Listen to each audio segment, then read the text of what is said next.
Oui, Monsieur le Président, chers collègues, merci. Dans une tribune du journal du dimanche du 26 novembre dernier, 9 présidents de conseils départementaux ont annoncé leur volonté de tester le revenu de base sur leur territoire.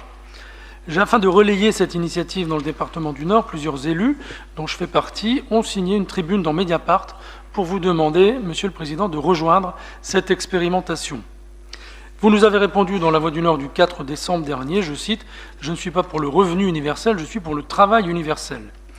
Il y aurait donc deux camps, avec toujours un débat toujours aussi caricatural, celui d'un côté des partisans quasiment de l'oisiveté, qui défendent l'assistanat, qui piétinent la valeur travail, et de l'autre celui de la France qui se lève tôt et qui défend la valeur travail. Si l'on met de côté, et je crois que sur un débat comme celui-là, qui devient, lui, universel, si l'on met de côté ces réflexes idéologiques, on s'aperçoit que la réalité est beaucoup plus complexe. Ces dernières années, le nombre de travailleurs pauvres a considérablement augmenté. Il est passé, selon le Centre d'observation de la société, de 900 000 à 1,1 million de personnes entre 2002 et 2011, c'est-à-dire une augmentation de 17%.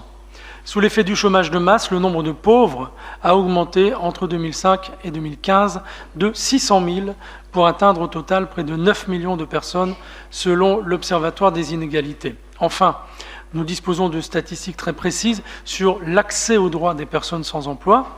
Selon l'Observatoire des non-recours aux droits et services, 6 millions de personnes se privent d'aide sociale et d'allocations pour cause de démarches complexes, de manque d'informations et de personnel. Il apparaît donc clairement que le marché du travail et le système de protection sociale actuel ne sont plus adaptés et ne protègent plus suffisamment contre la pauvreté et la précarité. Nous pensons que cela doit évoluer. C'est pourquoi il nous semble particulièrement opportun de rejoindre cette réflexion sur le revenu de base. Je le disais à l'instant, Monsieur le Président, c'est une question qui transcende et qui dépasse largement les clivages politiques traditionnels, qui fait l'objet de plusieurs expérimentations à l'étranger et qui a reçu le soutien de nombreux universitaires. Vous avez évoqué le fait que cette pétition qui vous a été adressée était le fait d'amonistes.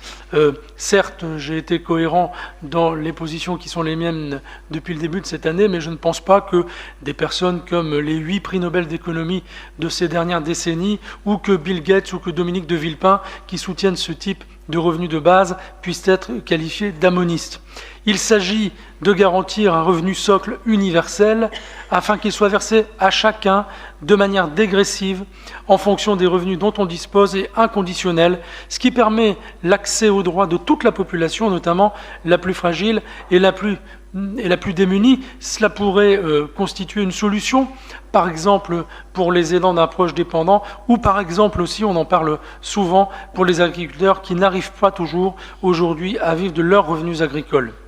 Le revenu de base permettrait de fusionner les allocations entre elles, comme le préconisait le rapport parlementaire de M. Christophe Sirugue sur l'évolution des minima sociaux, et donc de mettre fin à la stigmatisation des allocataires, comme c'est le cas aujourd'hui.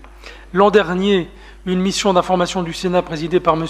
Jean-Marie Wallerenberg du groupe UDI avait proposé d'expérimenter rapidement dans des territoires volontaires différentes modalités d'un revenu de base. Monsieur le Président, le Nord en fera-t-il ou pourrait-il en faire partie ?